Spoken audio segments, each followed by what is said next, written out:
చాలా ఎక్కువ స్కోప్ ఉన్న సినిమా ఇది.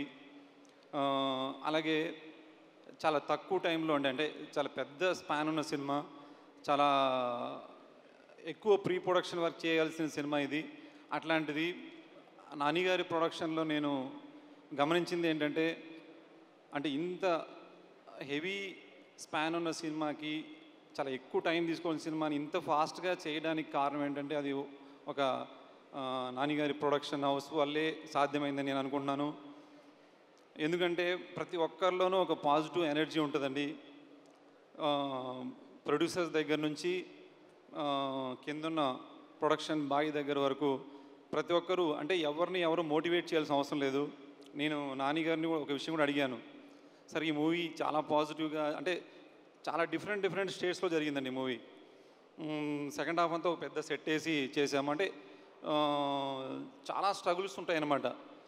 ఎక్కడ కూడా ఎవరికి ఆ స్ట్రగుల్ కనిపించుకోకుండా ఎక్కడ గ్యాప్ లేదండి, షెడ్యూల్కి ఎక్కడ గ్యాప్ లేదనమాట.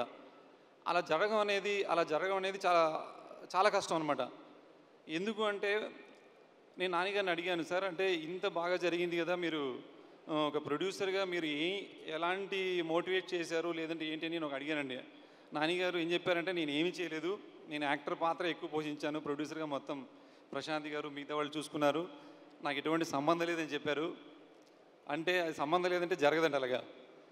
నేను అనుకున్నది ఏంటంటే, నాన్నగారు అంటే ఒక బలంగా ఒకటి నమ్మి ఏదైతే చేయడం ఏదైతే ఉందో చూడండి, అది అందరికీ ఆ వైబ్ అందరికీ ఫామ్ అవుద్ది. అందరూ కూడా అంతే. అంటే మనం కొంత చేసిన తర్వాత సరిపోద్దండి, ఎవరు ఇంక దాన్ని మించి చేయమని చెప్పరు. కానీ ప్రతి ఒక్కరూ దాన్ని మించి చేయడానికి ట్రై చేస్తున్నారు అనమాట ఈ ప్రొడక్షన్ హౌస్లో అండి. అది నేను ప్రతి ఒక్కరిలో చూశానండి. అంటే ప్రొడక్షన్ డిపార్ట్మెంట్ కావచ్చు, మా ఆర్ట్ డిపార్ట్మెంట్ కావచ్చు, డైరెక్షన్ డిపార్ట్మెంట్ అండి, ఎవ్రీ డిపార్ట్మెంటు ఒక ఏదో చేయాలి ఇంకేదో చేయాలి అని చేసుకొని వచ్చిన సినిమా ఇదండి.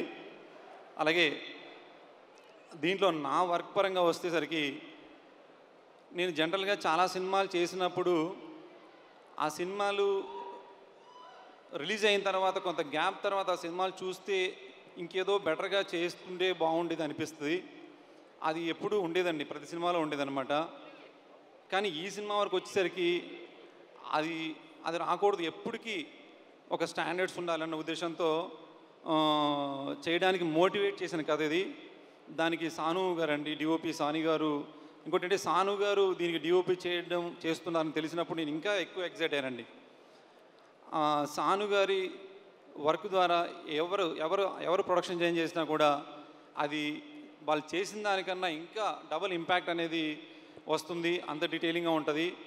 ఈ సినిమా మీకు బిగ్ స్క్రీన్ మీద చాలా మంచి ఎక్స్పీరియన్స్ ఇవ్వడానికి ఏం కావాలో అవన్నీ కూడా స్టోరీ త్రూ కానీ టెక్నికల్ త్రూ కానీ అన్నీ కూడా ఉన్నాయండి.